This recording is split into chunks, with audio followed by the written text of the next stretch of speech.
naman tayo tinawag doon Pantry and Pharmacy because we are offering yung goodies from plants and farms. Kaya naman naging pharmacy kasi ang gusto natin fresh produce from the farms para makinabang ng diretso yung mga farmers ng Laguna. Gusto rin natin ma-promote yung sariling product ng UPLB. Namimigay tayo ng ornamental plants for them na ma-appreciate kasi part ng healing din yun yung ornamental. Namimigay din tayo ng mga seeds and seedlings for them na magtanim.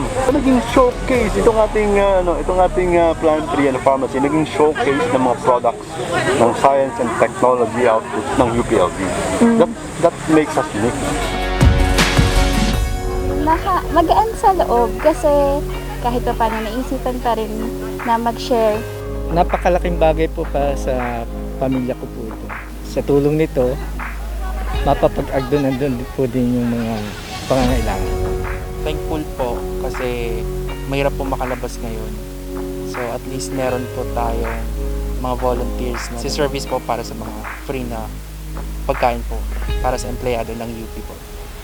Ako nilapitan ay si Sir Jerry Yapo na inirefer naman ako kay Vice Chancellor Roby Sereno at kay Chancellor Camacho hanggang tulong-tulong na yung mga iba't ibang mga Vice Chancellors ng University. Akala ko nga isang araw lang siya pero tumagal tayo ng pangalawang week kasi kahit sino tumutulong, nagbibigay, nakita nyo naman, nagbibigay ng iba't ibang uri ng donasyon na ipagpatuloy natin saka na i-actualize natin yung konsepto ng bayanihan. Kahit nga hindi ko kakilala na nakakasalubong ko, nagbibigay ng kung ano-anong mga uri ng tulong. Kaya na-sustain natin at tumagal tayo ng 2 weeks. Getting all the support from faculty and staff and even alumni as a crisis is there. I think we will keep doing this because this is a university. I think we all know very well that aside from its foundational values anchored on honor and excellence, I think we should always consider that part of our reason for being as a state university is service. So we will do everything necessary to address especially the problems and needs of our less privileged sectors of the university. Malaking tulong para sa pamilya. Kayo po? Malaking tulong para sa amin makakaraos ng araw-araw. Malaking tulong. Salamat! Thank you. Ay, nagpapasalamat po kami sa mga nag-volunteer, sa mga nagbigay po ng mga pagkain para sa amin. Malaking bagay po ito para po sa amin. Maraming pong salamat sa mga tumulong po sa amin. Ay, thank you din sa kanila kasi this na ginawa nila itong initiative na to. And then nabasa din naman ako before na UPLB has been doing it since even before without pandemic, like yung sa library. So, thank you lalo dahil tinuloy nila yung gantong tradition in helping the UPLB constituents. Siyempre, ito ay hindi magiging posible kung wala ang suporta ng UPLB administration. Pumayag na magkaroon tayo ng community pantry kahit nga may COVID. Siyempre, ang laki ng tulong ng alumni natin. Bumubuhos talaga yung tulong galing sa kanila. At ang nakakatuwa, kahit hindi alumni, hindi rin konektado dito sa UPLB, basta nakabalita na may community pantry, nagbibigay talaga sila. Meron din tayong yung mga binibilhan naming magsasaka, pag nalalaman nilang para sa pantry, nagbibigay pa sila ng sobra. So, ang daming tumutulong. So, this time naman nakakatuwa kasi ang tinutulungan naman natin ay staff natin. So, tingin ko buhay na buhay naman yung spirit of giving din and caring dito sa UPLB. Kaya hindi imposible yung mga ganitong proyekto. Well, the Filipino is very vibrant, no? Very helping and very active and very mapagkalinga. So yung bayanihan spirit talagang umiiral dito, no? So sundin lang natin yung minimum health protocols and then overflowing ang ating donors and other sponsors. Kaya natin to gawin pang matagalan.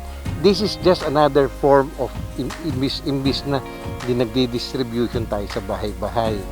sila naman yung pupunta rito and they get whatever they want. Hindi nga, pinipilit pa nga natin dagdagan, lalo na yung vegetables. So kumbaga within sa UPLB community, sa job orders, sa contract of service, agency hired personnel ng UPLB. Sa UPLB kasi community, bigay lang tayo ng bigay para sa kanila kasi alam natin yung hirap ng ating mga specific na target na beneficiaries. Dito sa UPLB ay it's a collaborative work ng buong universidad. Spark ito nung Maginhawa Pantry. So ginaya rin natin sapagkat marami rin tayong ICS tsaka COS ng mga no work no pay personnel. So lahat ng naririto na nakakaluwag, grupo man o individual, nagbigay ng tulong. At hindi lang ito yung tulong na galing dito sa loob, kundi in-outsource din natin yung mga ibang tagalabas. Halimbawa, yung mga produce, galing ito sa mga magsasaka na kumbaga since magbibigay din ang UP personnel na nakakaluwag or a group, binibili natin sa mga farmers from adjacent municipalities yung kanilang produce para yun ang ating ibibigay dito. At nare-recognize natin na kailangan nila ng tulong. Kaya yun siguro yung yun yung spirito ng bayanihan, yung pagdamay sa kapwa. Ito yung nagpapatuloy sa mga ganitong klase ng proyekto.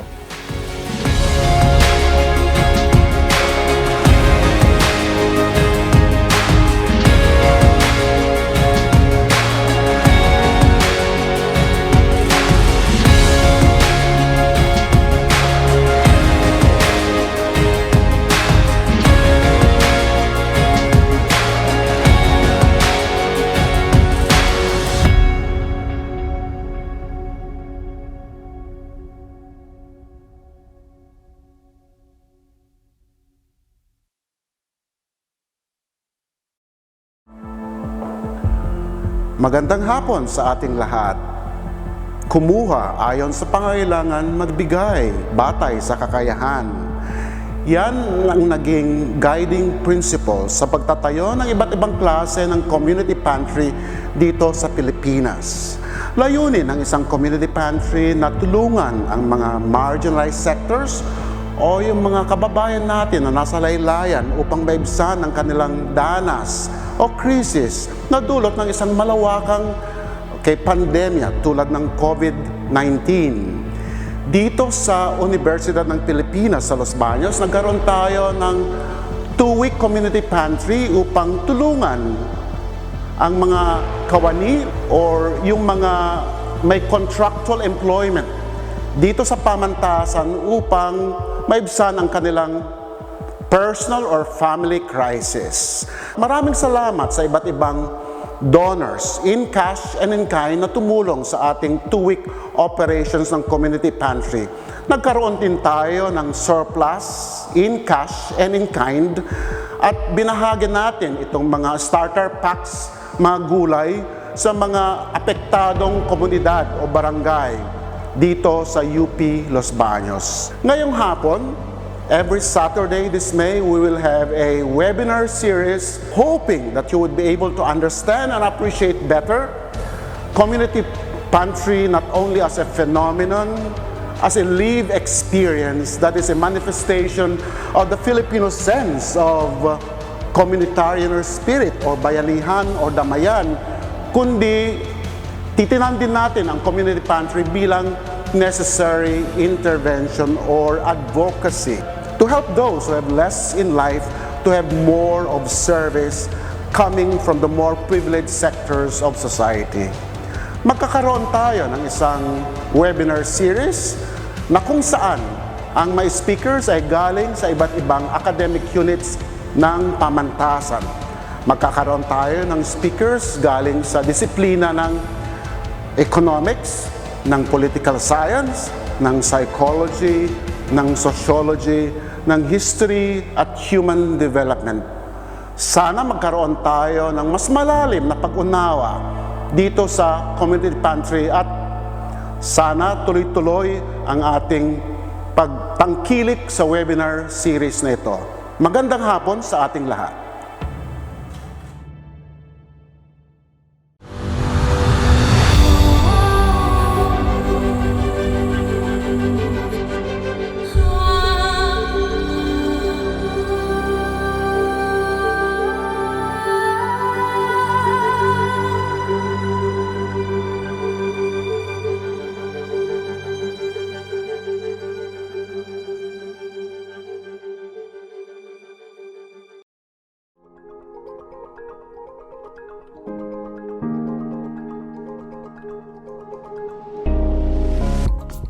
Good afternoon to all our viewers on YouTube and Facebook.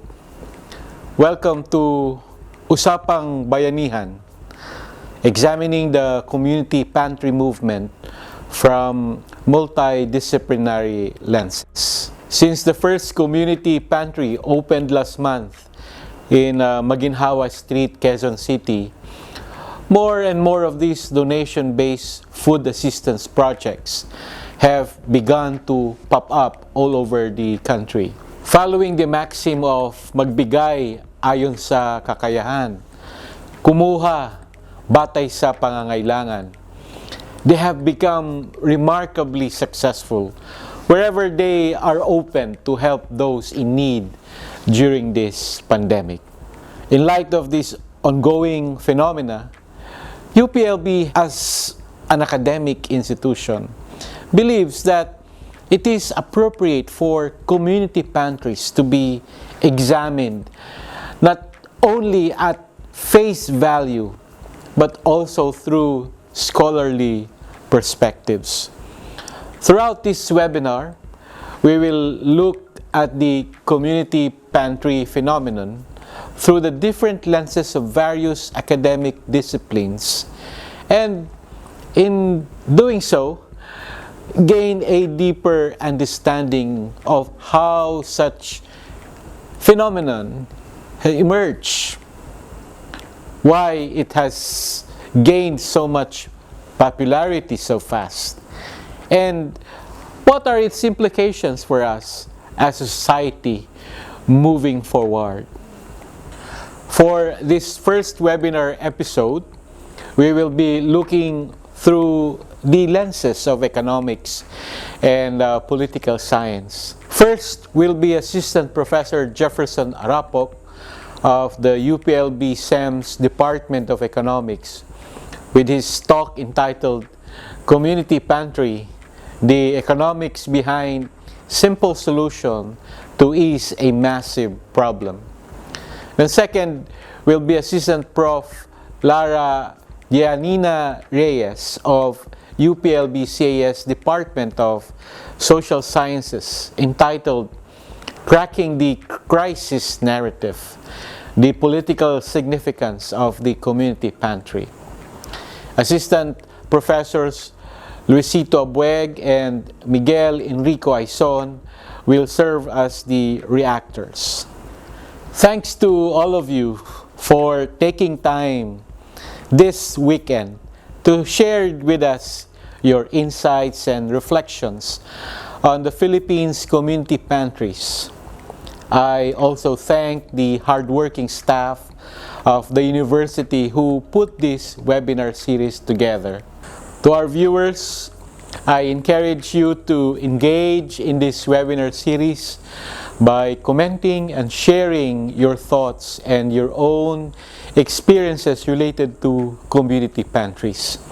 We hope that at the conclusion of this series, you will gain a better appreciation of this incredible social movement that showcases the Filipino spirit of compassion and concern for others, as well as collaboration and cooperation with our fellow Filipinos during this time of crisis and calamity.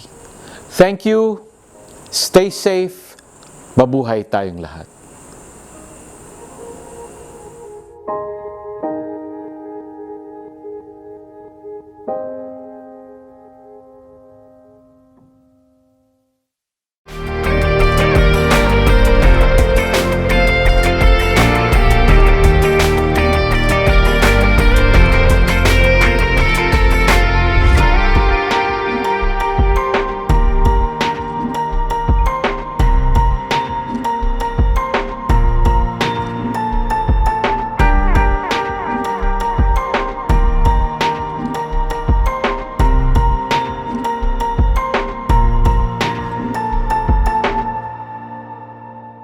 Good afternoon, everyone. I'm Jeff, and I'll be talking about the economics behind the proliferation of community pantry initiatives in the country.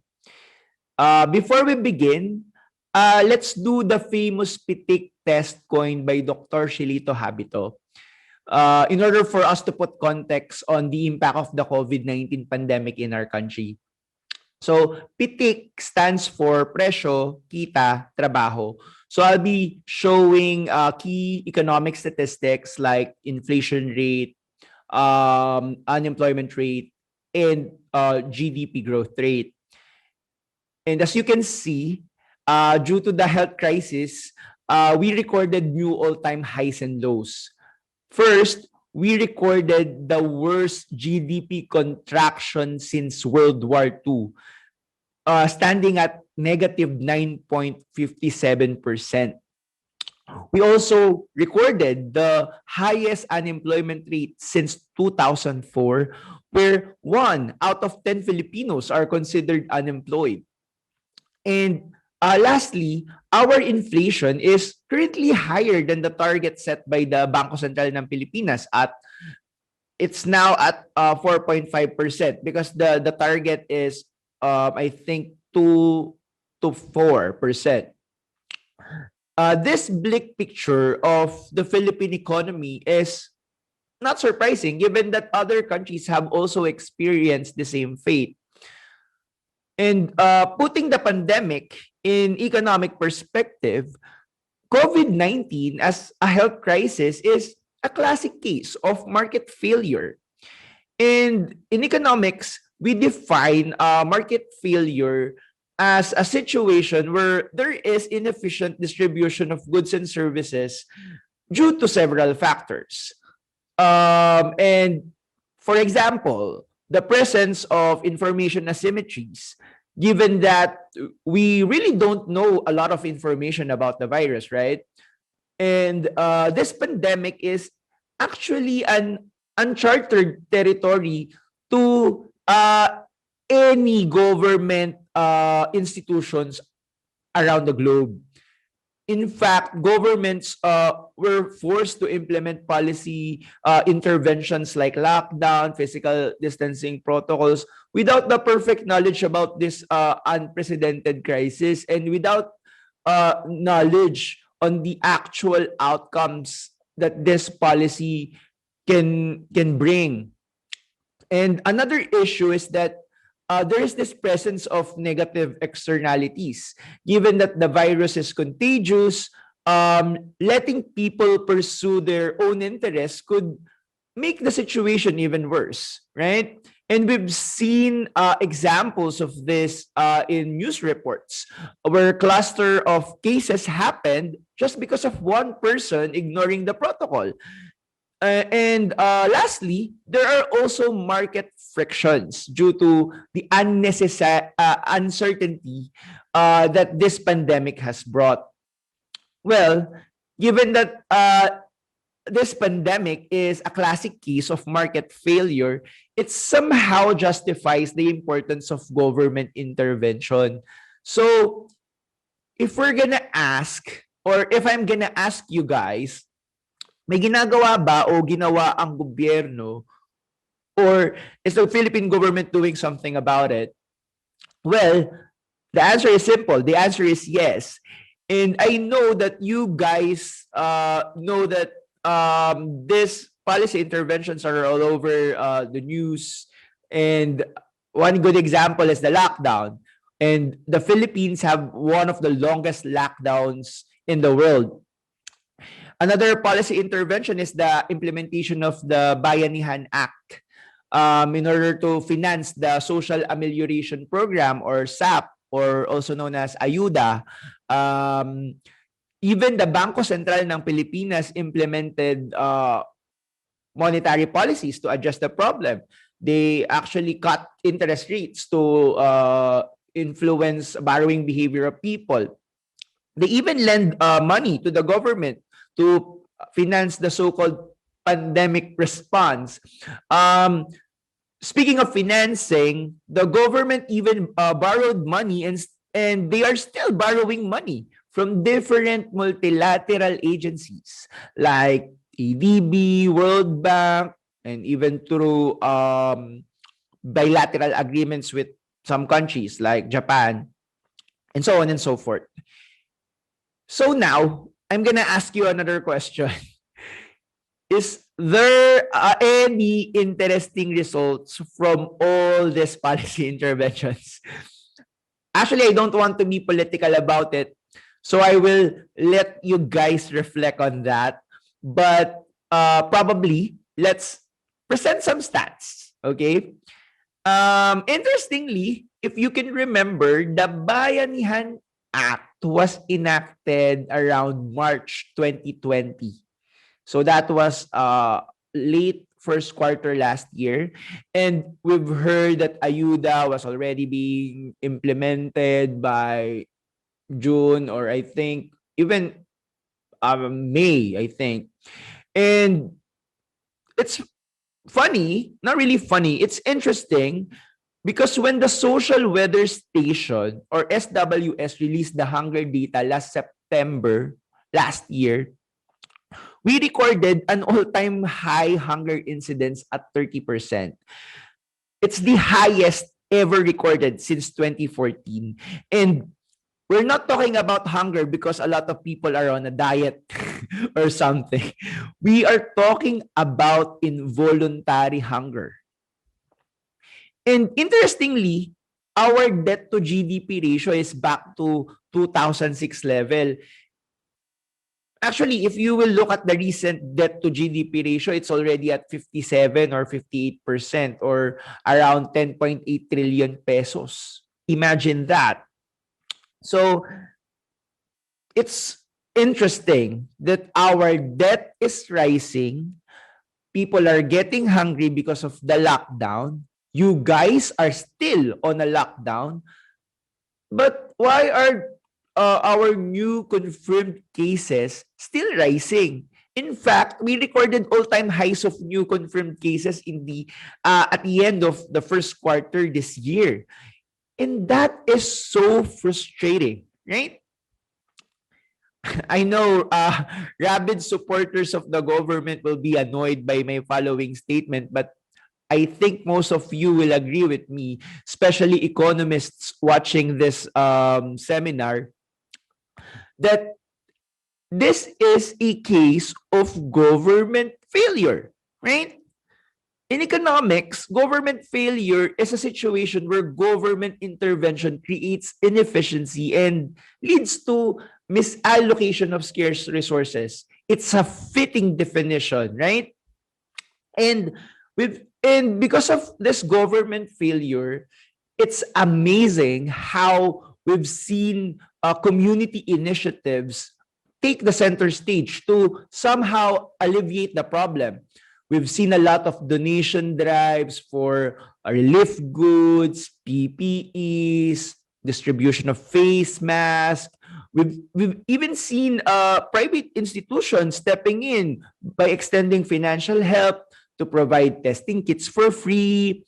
But among all these community-led initiatives, the proliferation of this community pantry is definitely one of the most striking and inspiring stories that happened this year, right? And so now, I will try to discuss the economics behind the community pantry initiatives. But probably for some people, scrutinizing phenomenon like this using economic lens seems silly. Well, I blame neoclassical economists for giving economics a bad name. Because for those who have basic economics, it is well known that in neoclassical economics, people are assumed to be self-interested, that individuals are believed to be only concerned on maximizing their own utility, their own happiness.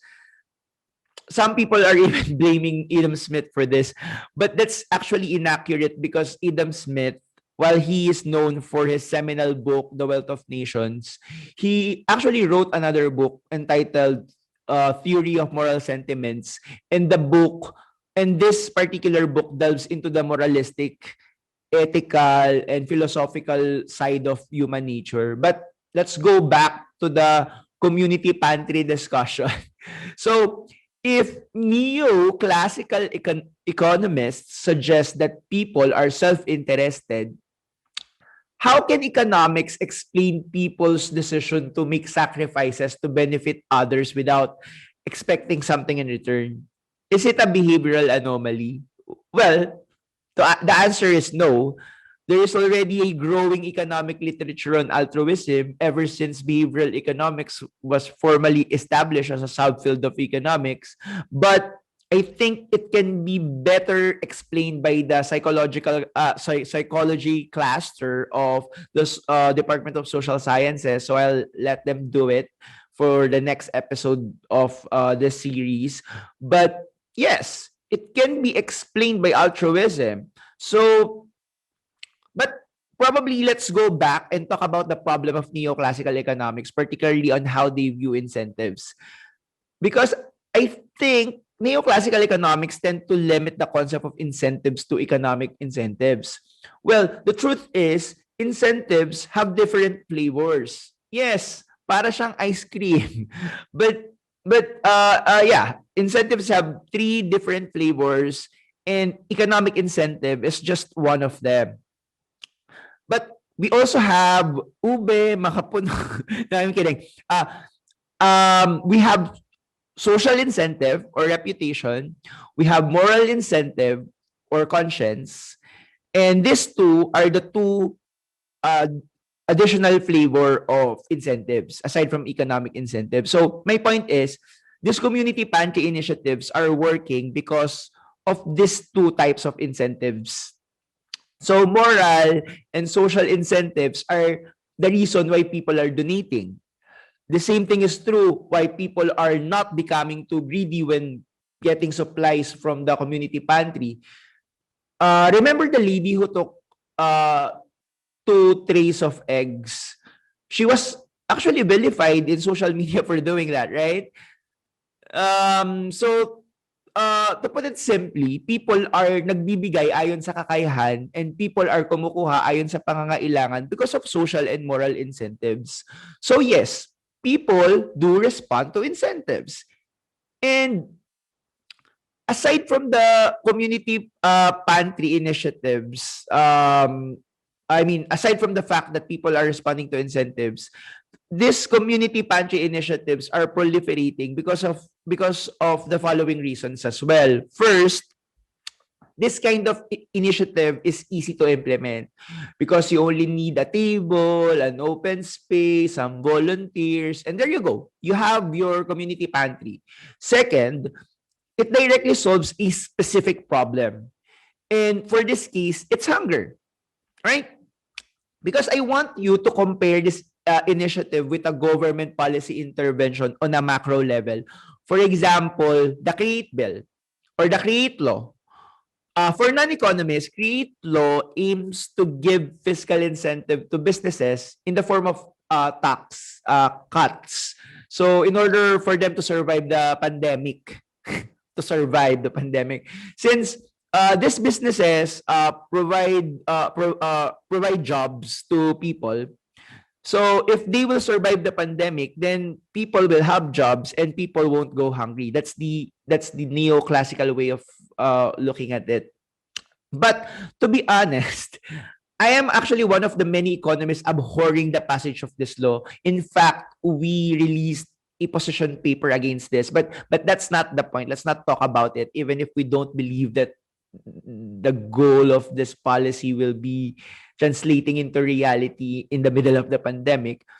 But my main point is, achieving an outcome for such macro level policies is not really as straightforward as the community pantry initiative, because the community pantry initiative, it solves a very specific problem in an instant. People are going hungry. Okay, let's redistribute the resources through community pantry. And there you go. Problem solved. So to put it simply, or to put it in simple terms, it is a direct solution to a very specific problem. And lastly, it also lessens the possibility of dishonest dealings, like, for example, corruption, since donations for this can actually be in kind. But the next important question is it sustainable? Or is it sustainable in the long run? Given that we really don't know when will this pandemic end, right? So to answer that question, let's use some basic economic principles. Have you heard of the no free lunch concept? It only states that all actions have costs. For example, while receiving donation is said to be free, people has to incur the cost of the provision of that free donation. The same thing is true for the community pantry. While we are all aware of the explicit cost that people are incurring, like the cost of goods that were donated or out of the pocket expenses of people in order for them to keep the community pantry operations, there are some hidden costs, like the opportunity costs of the volunteers, right? I mean, how long can volunteers endure giving up their time for this initiative? I mean, people need to work to earn money, right? And some volunteers are really devoting a lot of their time for this. That's why I really commend these people for sticking around in times like this, because there is really a huge opportunity cost for them. And aside from the opportunity cost, people who volunteer are also exposing themselves to health risks. Given that we are in the middle of a pandemic, and here they are volunteering. So, but don't get me wrong, okay? I'm not saying that the community pantry initiatives are bad or something like that. I just want to emphasize that people who are involved in this initiative are incurring costs while the government is sitting idly by. And that is so annoying, right? It's so annoying. So another issue is that the community pantries can actually experience the common pool resource problem. Imagine if the government can't solve the health crisis as soon as possible, it only means that more and more people might actually need to depend on these community pantries. And that can be a big problem given that community pantry seems to mimic a common pool resource because of their low excludability and high rivalry. I mean, given that goods in the pantry are finite. Actually, there are community pantries in the country that are already experiencing this problem. But I find it comical that we have to discuss the sustainability of community pantries given the fact that the government should be the one doing this job for the people, right? So that's weird. So I think it is important for us to remember that the government is mandated to serve us. I mean, the people. Because, I mean, besides, they have all the policy toolbox at their disposal. They can mobilize resources. In fact, they are continuously borrowing money for the so-called pandemic response. Probably some of you are wondering, where are all this money? Well, I have two words for that. Misplaced priorities. If you will look at the government budget, it seems that the government is still operating in the pre-pandemic era. Why? Because a big chunk of the national budget are still in big ticket projects or infrastructure development, or also known as the Build, Build, Build program. And moreover, the government is also spending billions of pesos to finance weird programs like the National Task Force to End Local Communist and Armed Conflict, or NTFL-CAC. It's a fitting silly acronym, isn't it? But anyway, the main points of this lecture are, first, well, there is no denying that the Filipino Bayanihan spirit is alive in this community-led initiative. I think it should not be considered as a pure substitute for a better government intervention. It should just be a complement. I know this is a wishful thinking, but we must still demand our government officials to get their act together. Second, it is also important to take note that people who are involved in these initiatives are incurring higher actual costs than what we think they are incurring. That's why the health crisis needs to be solved immediately, because the sustainability of community pantry initiatives is really questionable. And lastly, the community pantry initiatives can only ease, not solve some of the problems caused by the pandemic, because solving this massive problem, because this is a health crisis, it requires the proper use of policy toolbox, which happens to be at government's disposal. So I think the UPLB community, as a community of scholars, let's continue to find ways for us to influence policy making through policy briefs or through consultative discussions with legislators or LGU officials, because at the end of the day, we really need to make the government work smarter for all of us. So that ends my lecture. Muli, ako po si Jeff Arapoc at isang mapagpalayang araw sa ating lahat.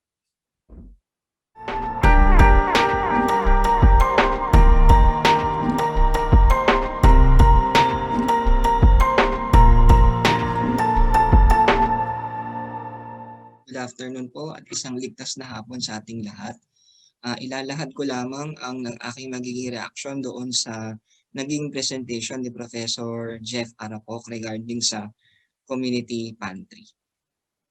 Bale, ito po yun. So sa una, makikita natin itong pinagmulan ng lahat, ang maginhawa community pantry. Ang picture na ito ay kuha mula sa CNN Philippines. Ito ang pinagmulan ng lahat na pinag-uusapan ngayon. Yung quote na sinasabi daan sa community pantry ay pinasikat di umano o pinanggalingan itong Critic to Gotha program ni Karl Marx noong 1875 na siyang naging sikat. Pero ito ay nagmula sa mga naunang manunulat na katulad ni Morelli sa France noong 1755 sa kanyang librong Code of Nature, at meron pang mas nauna na isang Guilford Covenant na ginawa sa Connecticut, New England na ngayon ay USA noong 1639. Pero ang konsepto ng community o pagiging communal ay hindi bago. Ito ay tinuturo rin sa mga malalaking relihiyon sa daigdig, katulad ng Katolisismo, Kristyanismo, ang Islam at ang Budismo. In fact, next week ang ating pag-obserba o pagkilala sa Idil Fitr ng mga kapatid nating Muslim ay magpapakita rin na merong ganitong konsepto sa kanilang celebration ng Idil Fitr. Although kahit ideal ang pagiging communal ng isang gawain, hindi siya sustainable in the long run sa tingin ng economics at ng ibang larangan. Na mismong si Aristotle ang unang nagsabi at later sinabi rin ni John Stuart Mill sa kanyang libro nung kasagsagan ng pagsikat ng komunismo sa Europa. And dahil dito nararetag ang initiative na ito. Although the nice thing about this community pantry is that ito ay isang step-up socio-civic initiative ng private sector. In fact, it created its own brand sa buong daigdig. Kaya lang yun nga, dahil sinasabing communistic or communal, ito ay nare-red tag. At gaya ng nabanggit ko kanina, hindi siya makikitang isang long-term solution sa pinagdadaanan nating pandemya na ganito. Kasi lahat tayo ay gumagawa lamang ng paraan para makatulong. Although, CNN Philippines noted that this action is beyond charity, which is the nice thing about this community pantry. And yun nga, dahil tayo ay gumagawa lamang ng paraan at ang paraan ay hindi libre, yung konsepto ng there's no such thing as free lunch. And debate rin ito sa ibang larangan ng agham panlipunan na pwedeng mag-create siya o pwedeng hindi mag-create ng dependency or some sort of entitlement na gaya ng nabalita at na pinagdidibatihan ngayon. Ito ay isang manifestation ng pagtingin sa pangangailangan ng community pantry dahil nga nakikita ng mga tao na talagang kulang na kulang ang ayuda na binibigay ng pamahalaan. So yeah. So itong community pantry is a pro-social behavior na Hindi siya bago sa Pilipinas, although the community pantry itself created its brand for the Philippines, no? May mga katulad dito sa India na maihahalin tulad sa ginagawa ng initiative ni VP Lenny Robredo, no, sa e-consulta. And ang isa pang matingkad diyan ay pinagsimulan ito ni Ana Patricia, no, na isang babae, kaya matingkad ang role ng kababaihan sa pagpapatuloy ng community pantry. And yung pro-social behavior ay hindi naman bago sa panahon ng pandemya. Ito ay pinag-iisipan na rin kahit bago pa man nung pandemya sa pagtuturo ng mga kursong economics at business sa mga paaralan. And yun nga, gaya ng nabanggit ko kanina, dahil kanya-kanya lamang pagbahalaga na kung ano mang pwedeng iambag natin, so pwedeng hindi talaga siya maging sustainable in the long run kasi parang nagiging konsepto ito ng common property sa resources sa economics. Okay. So, makokonekta rin ito sa community, corporate social responsibility na ginagawa ng mga malalakihang kumpanya. Kaya lang kahit mismo sila nahihirapan sila mga identify ng CSRs nila, no? Yung pwede nating sabihin ganun. Lalo na kung yung kumpanya ay may bad reputation na sinasabi itong papel ni Shim and Yang na pwede natin i-translate sa kaso ng pamahalaan kasi nga ginagaya ng pamahalaan yung community pantry. Yung daw kanilang barangayanihan na nauna pa, kaya lang may mga issues nga or balita na yung mga beneficiary ay planted. Okay. Kaya dahil itong community pantry isang malawakang inisyatibo, so magpapaalala sa atin ito nung nangyari nung EDSA 2 dahil tayo ay nasa digitization revolution, yung tinatawag na text revolution. Ano? At napapanahon ng pag-isipan yan dahil malapit na ang eleksyon. Okay. Yun lamang po ang aking masasabi at may dadagdag ko sa discussion ni Professor Arapoc. At bilang pangwakas, iiwan ko ang quote na ito na sinasabing walang masama na maging kulang ating kaalaman sa economics pero hindi dapat tayo magsasalita ng padalos-dalos na lalo na kung tayo ay kakaunti lang ang alam sa larangang ito. Mula kay Murray Rothbard itong statement na ito. At yun lamang po. Maraming salamat.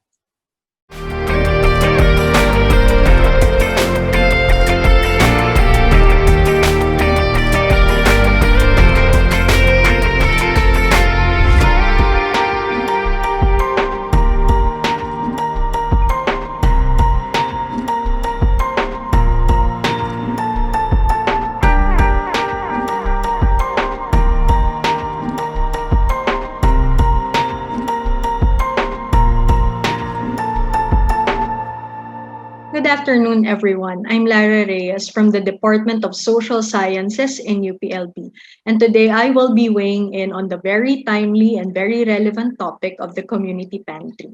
Since the objective of this webinar series is a pooling and sharing of ideas from different fields, I will be taking the political science point of view in approaching the community pantry movement and its political significance in the time of the pandemic. But before I share my thoughts on the community pantry as well as the crisis narrative, let me quickly give you an overview of where we are now, more than a year into the pandemic and the declaration of lockdown. In terms of health, the Philippines has breached the 1 million mark of confirmed COVID-19 cases.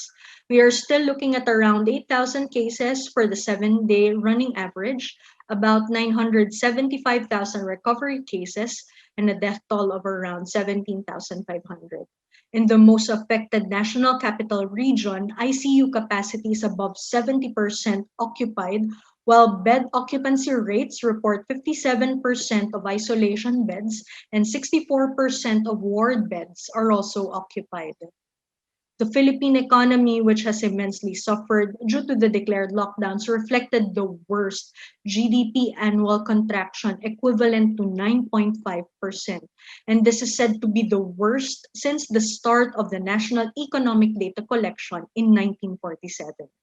Unemployment is up with 4.2 million jobless Filipinos in February 2021 as of the latest labor force survey, higher than the 4 million unemployed in January. NEDA projected the average poverty rate to be around 15.5% to 17.5%, nearer to the 16.6% posted in 2018. And finally, as of November 2020, in a survey conducted by SWS, 4 million Filipino families experienced involuntary hunger at least once in the last 3 months. As for the political context, even 1 year already into the pandemic, the prevailing public concern remains to be the lack of central leadership, uncoordinated and poor overall response to the pandemic. The national government continues to primarily rely on local government units and even in the private sector to administer testing, contact tracing, and even treatment, especially for LGUs, despite not having sufficient funds or facilities to carry out these duties. The Social Amelioration Program and financial assistance by 2021 has been lessened to 1,000 pesos per individual or a family getting a maximum of 4,000 pesos, since these will be taken from the 22.9 billion leftover funds from the Bayanihan to Recover as One Act. Health worker benefits, hazard duty pays, special risk allowances are also still delayed. Health workers are still experiencing inadequate support from the government, yet they are still the critical frontliners that stand between COVID-19 and the citizens. As the country continues to experience economic decline at recessionary levels due to COVID-19, policies aligned with the initial four-pillar socioeconomic strategy, PH Progreso, have yet to be fulfilled, as well as support for industries critical to economic recovery. Finally, even in the middle of the pandemic, there are continuous reports of human rights violations internally, as well as threats of encroachment to our sovereignty externally. Surveying the whole situation in the eyes of the government, the crisis is proving to be too big and complex to handle. The question for the pandemic response remains to be, how do we balance the preservation of lives and livelihood? And this is where the community pantry comes in. In the middle of the crisis, Ana Patricia Patreng established the first pandemic community pantry in Maginhawa Street, Quezon City. This grassroots initiative was eventually touted as a mechanism of mutual aid, a venue for volunteerism, and the embodiment of Bayanihan values. And as you can see from the picture, the pantry bears the slogan, "Magbigay ayon sa kakayahan, kumuha batay sa pangangailangan," which is grounded on the principles of social solidarity and reciprocity. To give what you can and to take what you need. So people started lining up to get provisions. Well-meaning individuals started donating and volunteers started coming in. Yet a few days after it was set up, the community pantry and its initiator became of interest to government officials, and none was also subjected to red tagging. This led to the temporary suspension of the Maginhawa pantry operations. Recently, both spokespersons of the NTF-LCAC received directives to no longer comment on the community pantries. Yet two questions remain. One, what's the fuss about the community pantry? And two, why was it politicized? And one way of looking at it is it all boils down to the community pantry's potential as a catalyst to gradually erode the administration's narrative of crisis. Why is this narrative of crisis so important? Why does it need to be sustained? So the crisis narrative, in this particular case, drugs, criminality, and corruption was one of the identified primary factors that led Duterte in his presidential bid to victory. The Duterte administration was touted as one of the contemporary populist governments along with other state leaders. Here we have a photo of the magazine cover for Time magazine featuring populist strongmen with the likes of Russian President Vladimir Putin, President of Turkey Recep Tayyip Erdogan, Hungarian Prime Minister Viktor Orban, and President Rodrigo Duterte. For the purposes of this discussion, populism is broadly defined as a political approach characterized by a preference for direct interaction with the people, appealing to their hopes and fears while promising changes, replacing traditional politics with a more action-oriented approach to policy enforcement driven by strong leadership and political will. These values are further reflected in populist political communication with the following elements. One, the administration is representing the interests of the people. The socially constructed people in this context is a result of the continuous efforts of the leaders to unite the population in a common narrative of we and us. An example of this is Donald Trump's Make America Great Again. Who is America? So everyone who is united with Donald Trump's message becomes part of the America he is talking about. Two, battle against the elites and his critique against this dysfunctional establishment. And three, the identification and exclusion of outgroups. Outgroups are actors, organizations, institutions that populist administrations perceive as threats or those alleged to be responsible for the social, economic, and political issues, which makes them from time to time, no, in some cases, convenient scapegoats. Duterte's rise is also said to be a result of frustrations from the long-time promises of previous administrations towards economic growth and an overall better quality of life. His predecessor, President Noynoy Aquino, left behind a legacy with one of the fastest growing economies in the world, averaging 6% of GDP growth. However, Aquino's daang matuwid rhetoric eventually lost its steam, especially with the middle class, who despite paying for high taxes are subjected to several inconveniences and hardships, such as the perennial difficulties in access to mobility due to heavy traffic, unserviceable trains and public transportation, and even insufficient and ineffective public service. Add to that rampant corruption, despite promises of good governance, no resolution and accountability for the Mamasapano clash and the SAP 44, and the loss of support for those who are severely affected by the Typhoon Yolanda. The Philippine case was a mix of various social, economic, and political unresolved demands resulting from the prevailing elite-driven liberal representative democracy. This led to a crisis of confidence from the public and electorate, which gave the populist candidate an opportunity to swoop in and sweep the voting public with grand promises of crisis resolution, change, and more action-oriented approaches to policy and decision-making. We remember Ernesto Alaclao, an Argentine political theorist who saw and explained the relationship of crisis and the emergence of populism. To quote one of his works entitled On Populist Reason, Laclau says, "This is because, as we have seen, populism never emerges from an absolute outside and advances in such a way that the previous state of affairs dissolves around it, but proceeds by articulating fragmented and dislocated demands around a new core. So some degree of crisis in the old structure is a necessary precondition of populism.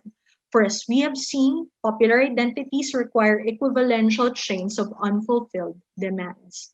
This gives a fitting explanation for the public frustration that served as a springboard for the Duterte presidency. A key aspect is on the ability of populist actors to create a sense of crisis and how they use that sense to inject an urgency and an importance to their message. The way that crisis is usually signified is through linking it to failure, whether that be of the administration, the political system, public policy, democracy, representation, etc. The impetus to act then comes from the need to correct that failure and stem the crisis. Therefore, a condition is only perceived as a crisis if it is perceived as such. Failure is highlighted and is accepted as a symptom of the wider problem. So the 2016 national elections created a perfect storm for the Duterte presidential campaign. Duterte's crisis narrative on drugs, criminality, and corruption gradually united a significant portion of the population, even with the diverse demands, views, and values. His appeal was further strengthened from his criticism of the elites, of corruption in political institutions, and of policy processes.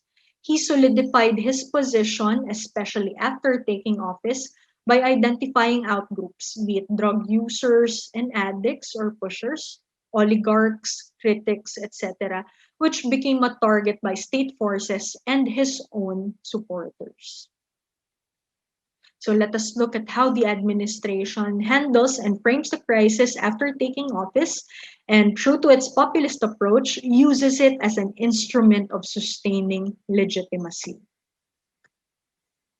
According to Moffitt in his study, there are 6 major steps that populist actors use, which in summary is to elevate the failure to a level of crisis and in the process divide the people from those who are responsible for the crisis, present simple solutions to the crisis, and legitimate their own strong leaderships to bring an end to this said crisis. So if we apply this to the war on drugs, the narrative points to the previous administration's failure to prevent drug addiction, which threatens the future of the youth and the safety of the citizens, as the country is overrun by drugs and criminality propagated by the drug users, addicts, and pushers. This narrative is repeated through various channels and forms of media until it can be used as a justification for the simple yet strong solution, which is the war on drugs and Operation Tukhang. Until the war on drugs has fulfilled its purpose, we will be continued to be subjected under this crisis. However, while the COVID-19 pandemic was indeed a global crisis that affected economies and political institutions of other countries, the apparent insufficiency and poor pandemic response presents a problem and inconsistency in the incumbent administration's narrative of crisis and promise of solutions. The steps in weaving a crisis narrative present challenges on how the administration would frame the COVID-19 crisis. Step 1, identify the failure. Who will be held accountable for failing? China? I doubt we could pin it on China. The administration? No administration has taken responsibility for shortcomings so far. Step number 2, elevate to the level of crisis by linking it into a wider framework by adding a temporal dimension. How would you elevate this failure to the level of crisis? Would you even say there is a failure in the first place? Let's say you need to consider it or some of it as failure, and you need to frame the people versus those who are responsible for this crisis. So if the administration is not to be blamed, who will? This is where we can trace the emergence of the pasaway narrative. The administration is doing its best. Why don't you stay at home? Why do you have to spread sickness everywhere, causing a jump in COVID cases? Since it is possible that people who do not follow safety and quarantine protocols can indeed be carriers of the virus, the government can effectively shift the blame off of their shoulders and onto those who are labeled as pasaway. Step 4, use the media to propagate the performance. The challenge here is maintaining the consistency and integrity of the statements. The problem today is people have greater access to traditional and online or social media. This makes it easier for them to record, recall, and compare statements said before with its consistency of those stated today. So if the government proclaims contradictory statements, it is very easy to recall and show what was said before, which can cultivate issues of trust and confidence. Step 5, present simple solutions and strong leadership. The challenge here is while the administration maintains its political will, it will also proclaim its hands are tied, and the crisis and its solutions prove to be greater and more complicated than initially estimated. Contrary to its previous claims of the lack of political will as the hindrance to facilitate change, the pandemic, as they claim, seems to suppress this will due to physical and resource constraints, making it a complex problem to solve. For these reasons, despite financial aid, accumulation of foreign debt, and vaccine donations, we are still effectively stuck in this crisis situation. Imagine watching these changing tones of "Huwag kayong matakot, may pera ako," to "Wala na tayong pera" in a matter of months. And from "Maliit na bagay lang yung COVID" to "Gusto ko nang umiyak." If you have been keeping up with the news and this narrative since the pandemic started, you would understandably develop a sense of helplessness and hopelessness in the situation, because this narrative would generate further social anxiety and frustration with almost no way out. That is until the community pantry was set up. It sparked hope, it initiated action, and most importantly, it cracked the crisis narrative of the administration. The pantry's objective was simple. It sought to provide a source of food and nourishment for families whose lives and livelihoods were affected by the COVID-19 pandemic, along with poor government response. Widely covered by the media since its inception in April 14, the country witnessed more and more individuals falling in line for provisions and donations in cash or in kind pouring in through fundraising efforts. As of May 1, NON updated that there are 1,060 plus pantries set up in different parts of the country. They also began to decentralize their operations by assigning hubs and basically building a supply chain of pantries. They also started having regional coordination to especially help the farmers who are having problems with selling their produce.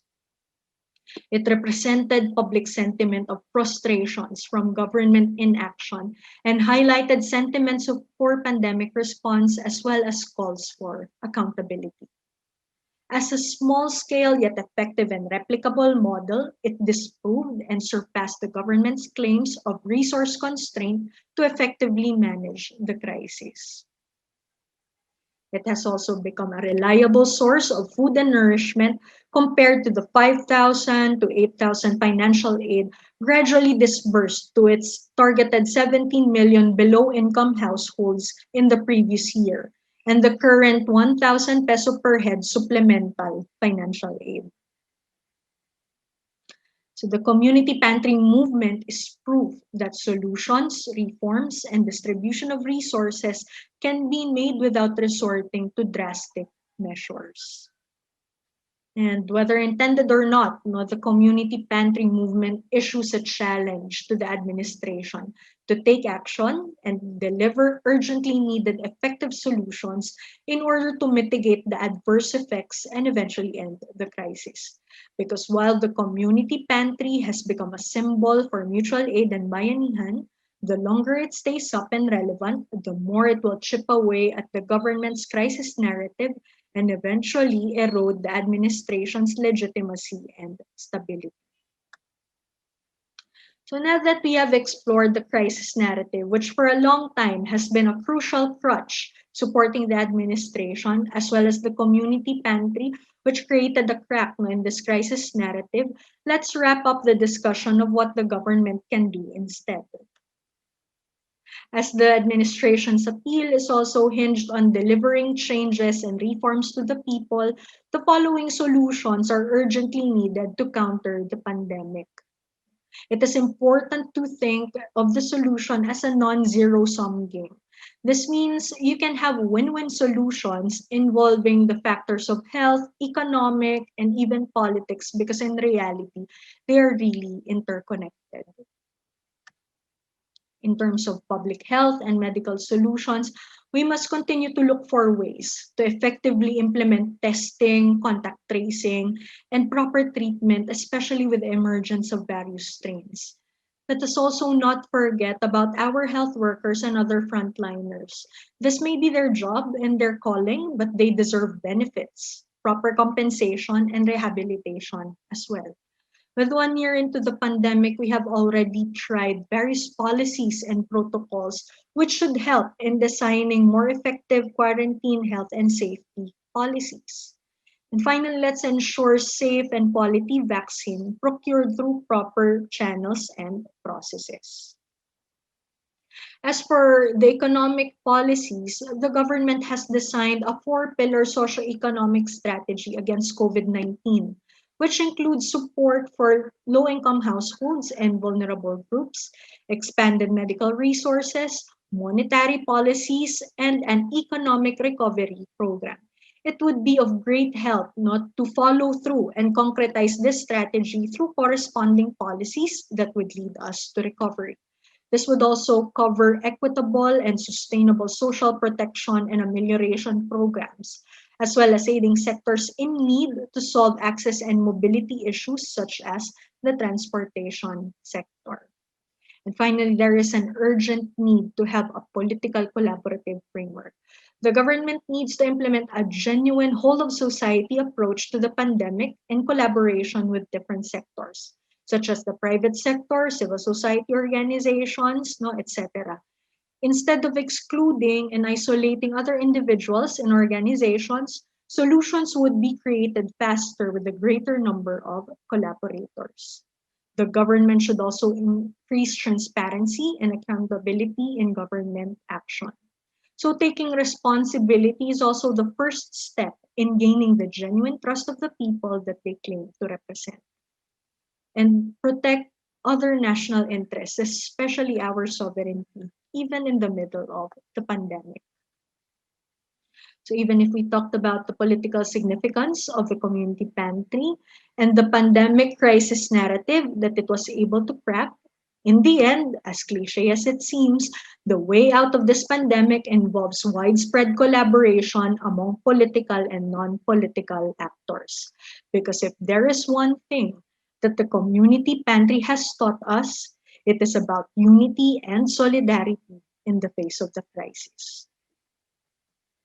And that ends this presentation. Thank you for listening.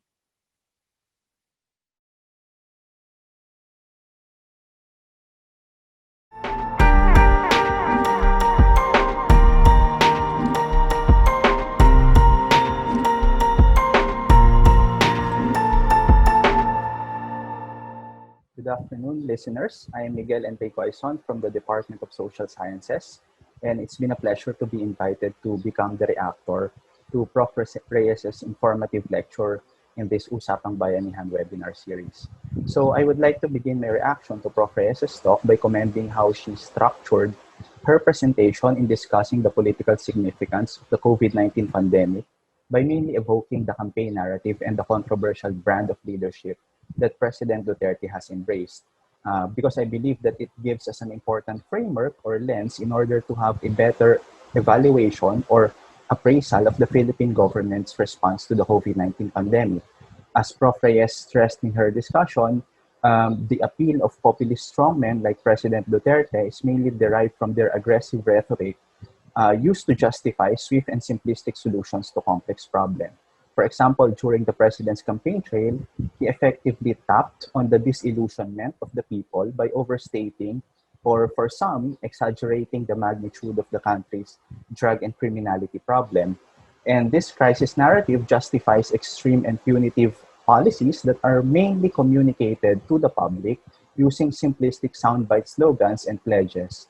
While this kind of rhetoric is reciprocated by a broad popular appeal, what is actually lacking here is the presentation of a detailed and pragmatic policy platform that will effectively address these issues with minimal societal costs. So, recalling how the president came to power and the controversial governance strategies that he embraced is vital to our understanding of how his administration is currently managing the COVID-19 pandemic in the Philippines. Now, having said that, we must also understand that the efficacy of employing a populist strategy is different in the electoral arena on the one hand, wherein you discursively manufacture a threat or a crisis in order to rally support and win power, and in the actual governance arena on the other hand, wherein you are directly managing complex problems and actual threats like COVID-19 pandemic. And this current global crisis that we are experiencing is an actual existential threat that further exposed the limits of populist strongman rhetoric. For example, we can recall in the previous presidential elections that the president has distanced himself from other candidates by responding to the people's clamor for strong leadership. And supposedly this crisis that we are confronting now offers an opportunity for the president to demonstrate a decisive yet compassionate leadership to the people that he pledged to represent when he was vying for the presidency in 2016. Since COVID-19 pandemic caused significant casualties, disrupted livelihoods, and even brought irreversible socioeconomic consequence, the government's response must be oriented towards strengthening social inclusion and leave no one behind, specifically the vulnerable segment of the Filipino population.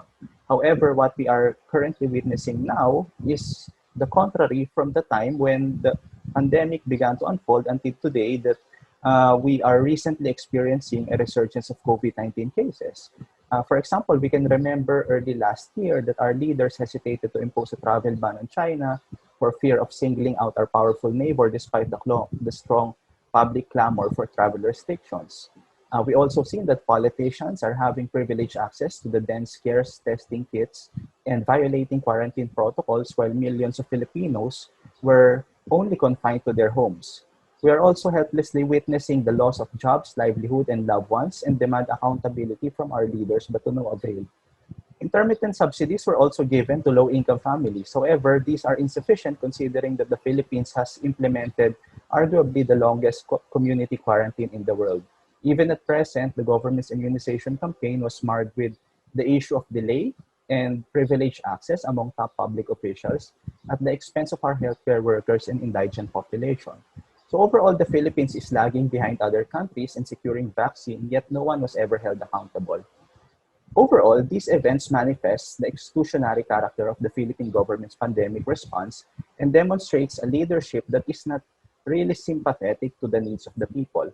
So as Prof. Reyes has pointed out in her recommendations, collaborative efforts are really needed to effectively manage the pandemic, but these are being overshadowed by the top-down and personalistic style of leadership embraced by President Duterte.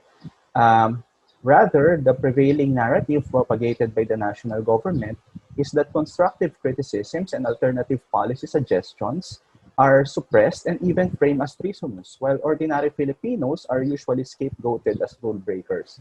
For example, we could still recall that event in August 2020 when healthcare workers pleaded for the reimposition of ECQ, at least in Metro Manila. Although the president responded, he also warned our healthcare workers not to demean the government and even scolded them for calling a revolution. So many of us felt excluded in terms of influencing and shaping the government's pandemic response on the one hand, and in demanding accountability and responsiveness from our leaders on the other hand. Therefore, in other words, there appears to be a disconnect between how the government is managing the pandemic and how the public envisions their leaders to respond to this crisis effectively.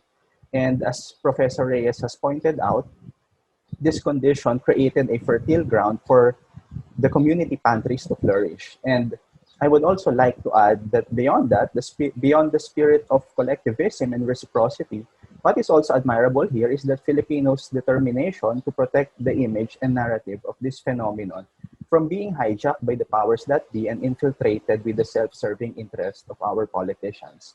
So it's like saying that you were given an opportunity to lead us in these challenging times and attend to our needs, but you have missed your chance. So born out of this perceived incompetence, many Filipinos believe that this viral community-based initiative is actually a repudiation of the inefficient and insufficient delivery of government aid. Now, on top of the interesting points raised by Prof. Reyes, another observation that I would also like to add is that this community pantry phenomenon also invites us to reimagine our understanding of mutual aid and reciprocity in times of great need and poverty, at least in the context of how our political life is organized. In other words, we know that the unequal distribution of wealth and power perpetuates a political culture that is based on an asymmetrical relationship between the deprived and underprivileged Filipinos and their political leaders, or this is what we call as patronage politics. And this culture of dependence compels the ordinary people to relinquish their greatest political leverage to their patrons, which is their vote, in exchange for small favors and relief to their everyday struggle for subsistence. So this phenomenon is a breath of fresh air against this backdrop of a contaminated political environment that was further exposed by the ongoing pandemic. The proponents of these movements have demonstrated that there is an alternative way of aiding each other instead of passively relying on the power holders to provide our needs. Through these grassroots initiatives as well, we were able to demonstrate that through collective action, we can circumvent or bypass traditional power structures in our political life. Of course, we are not saying that we have found the antidote to the long-standing problems in Philippine politics.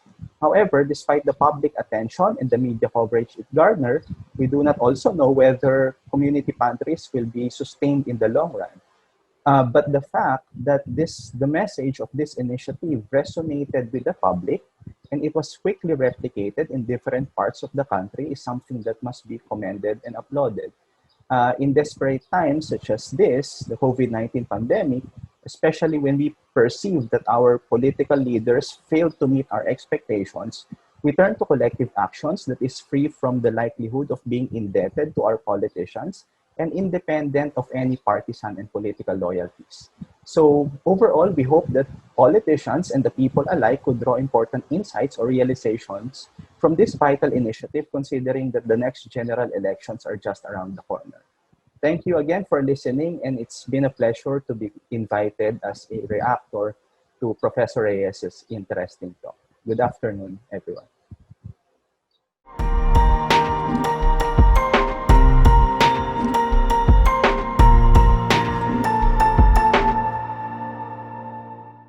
Good afternoon. It is an honor for me to close these insightful presentations of our speakers today. Every time we speak of a concept and talk about ideas, people would always say, you can't just talk. You need to walk the talk. People would expect us to do things consistent with our claims. They demand us appropriate results to back up our words, and actions are expected to match our promises. In the case of UP Los Baños, we walked. We walked the extra mile first before we start talking. For 2 weeks from April 19 to 30, we have set up and sustained a community pantry that helped and assisted our close to 1,000 no work, no pay workers in the university. After the successful walk, we do the talking now. We, the organizers of the pantry and of this webinar series, specifically identified and chose individuals who are expert practitioners of their field to discuss this community pantry phenomenon, the community pantry movement in the Philippines, from different lenses, from varying perspectives or points of view. Thank you to the speakers for stressing the community pantry's potential for collective action. In desperate times like this, amidst the lacking and inefficient response of the government to the pandemic and to the consequent deprivation to our people, initiatives like this, people helping people, people supporting each other has become our temporary way out of the crisis. May these presentations add to the chorus of calls to the government to address these pandemic-induced complex problems with solutions that are detailed, effective, and pragmatic. What our country needs right now are concrete solutions against the pandemic and an actual response to alleviate the worsening situation of the people, a response that would never label individuals and groups who want to help as kontrabidas and enemies. Nawa rin ay ipagpatuloy natin ang diwa ng pagdadamayan at pagkalinga sa kapwa. Normal sa tao na mag-isip at kumilos para sa kanyang sarili. Kung palalawakin natin ang sariling ito ay kasama ang kanyang pamilya sa pagpupunyagi para sa ligaya at ginhawa. Ang preserbasyon ng sarili ang unang batas ng kalikasan. Ang tao, una sa lahat, ay kumikilos para sa kanyang sariling kapakanan. Ngunit sa panahon ng ganitong krisis, kailangan nating umigpaw sa ganyang pananaw. Kailangan nating kumilos ng lumalagpas sa ating mga sarili. Ang kapwa, lalo na ang mga nangangailangan, ay kabahagi dapat ng ating pagkilos. Ganito raw umuusbong ang mga bayani. Mga individual at grupong hindi man mapagpapatayuan ng mga monumento o mabanggit ang kani-kanilang mga pangalan, ay integral na bahagi naman ng salaysay ng bansa sa mapanindigang pagharap nito sa mapanghamong krisis.